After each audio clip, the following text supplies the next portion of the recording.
The barbell was already shaking in her hands when she looked at me across the gym and said the words I had secretly imagined hearing for months, "Can you spot me?" For a second, everything around us disappeared. The music, the clanking weights, the conversations, even the sound of my own breathing seemed to fade. She was the woman I had noticed almost every evening but never had the courage to approach. And now she was standing in front of me, trusting me with something as simple as helping her lift a weight. I walked behind her, trying desperately to act normal, but my heart was pounding so hard that I was afraid she could hear it. Then she glanced over her shoulder, gave me a small, mischievous smile, and whispered, "You can come closer." I stepped forward, completely unaware that those 3 words were about to change much more than my evening. If stories about unexpected connections, second chances, and moments that remind us there is still kindness in the world touch your heart, please like this video, share it with someone who needs a little hope, leave a comment, and subscribe to Ripple of Kindness. Sometimes one small moment can become the beginning of an entirely different life. Her name was Emily. I had learned it months earlier from the tiny name printed on her gym membership tag, though I had never actually introduced myself.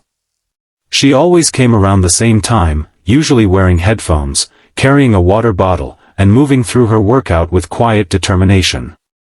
She wasn't the loudest person in the gym, and she never seemed interested in attention. That was exactly what made me notice her. There was something peaceful about the way she trained. She seemed completely comfortable being alone. I was the opposite. I had spent the previous year rebuilding myself after a difficult breakup. The woman I had planned to marry had left suddenly, telling me that I was too quiet, too ordinary, and too afraid to take risks. I had believed every word. After she left, I stopped trusting my own judgment. I started going to the gym because it was one of the few places where I could turn my thoughts off. I lifted weights, ran until my lungs burned, and went home without speaking to anyone. Emily had become my silent routine. I never stared at her, never followed her around, and never tried to force an introduction. But whenever she walked through the doors, something inside me felt lighter. Sometimes our eyes met, and she would smile. I always smiled back. That was as far as our relationship had gone. Until that evening. She was attempting a heavier set than usual, and when she asked me to spot her, I nearly forgot how to speak. I nodded and walked behind her. She positioned herself beneath the bar, took a deep breath, and pushed upward. I kept my hands close without touching the weight. She completed the first repetition, then the second. On the third, her arms began trembling. I stepped closer, ready to help if she needed it. That was when she looked back and smiled. "You can come closer." I moved forward, and she finished the set. When she racked the bar, she sat up and laughed softly, saying that she had never seen someone look so nervous while spotting a weight. I tried to joke that I took my responsibilities seriously, but she immediately saw through me. She asked whether I was always that quiet. I shrugged and told her I didn't really know what to say to people anymore. Her expression changed. Instead of laughing, she looked at me carefully and asked what had happened. I could have lied. I almost did. But something about the way she asked made me feel safe. So I told her a little about my breakup. Not everything, just enough for her to understand why I kept everyone at a distance. She listened without interrupting. Then she told me something that surprised me. She had also been through a painful breakup. A year earlier, she had been engaged to someone who had cheated on her shortly before their wedding. She said the hardest part wasn't losing him. It was losing the future she had imagined with him. For the first time, I understood why she always trained alone. We sat on the gym benches long after our workouts were finished, talking while people slowly disappeared around us. The conversation felt strangely effortless. We talked about failure, loneliness, family, dreams, and the ridiculous things we had done just to convince ourselves we were okay. When the gym lights dimmed slightly, Emily stood up and said she had to leave. Then she paused. She asked if I wanted to get coffee. I said yes. That coffee became another coffee. Then another. Soon, our conversations continued outside the gym. We discovered that we laughed at the same stupid jokes, loved the same old movies, and both had a habit of pretending we were stronger than we actually felt. But I was terrified.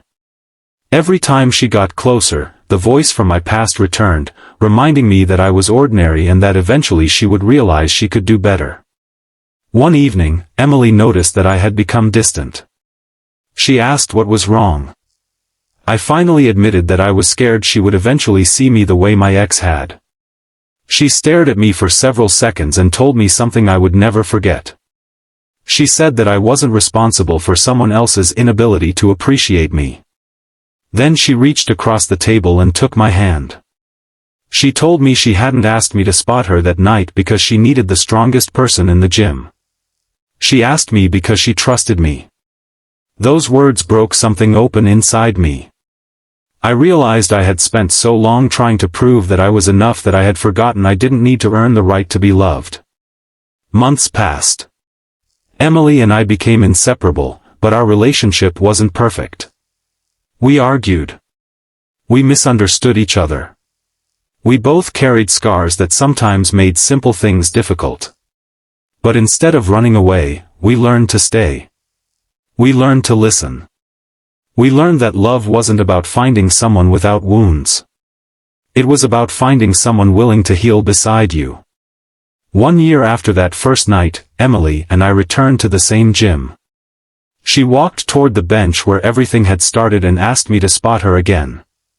I smiled. She lifted the bar, completed the set, and sat up. Then she looked at me with that same mischievous smile and said, "You can come closer." This time, I didn't hesitate. I stepped beside her. Because I finally understood that sometimes life gives us a second chance disguised as an ordinary moment. Sometimes the person who helps you lift a weight is also the person who helps you carry the weight you've been hiding inside your heart. Emily didn't save me. She simply reminded me that I was never as broken as I believed. And perhaps that is what love really does. It doesn't erase your past. It teaches you that your past doesn't get to decide your future. If this story touched your heart, please support this video with a like, share it with someone who may need to hear this message, and subscribe to Ripple of Kindness. Your small interaction may help this story reach someone who is quietly struggling and needs a reason to believe in second chances. Before the story ends, comment, "I believe in second chances," if you believe that one unexpected moment can change someone's entire life. Because sometimes the greatest love stories don't begin with perfect people or perfect circumstances. Sometimes they begin with two wounded hearts, a little courage, and one simple question: can you spot me?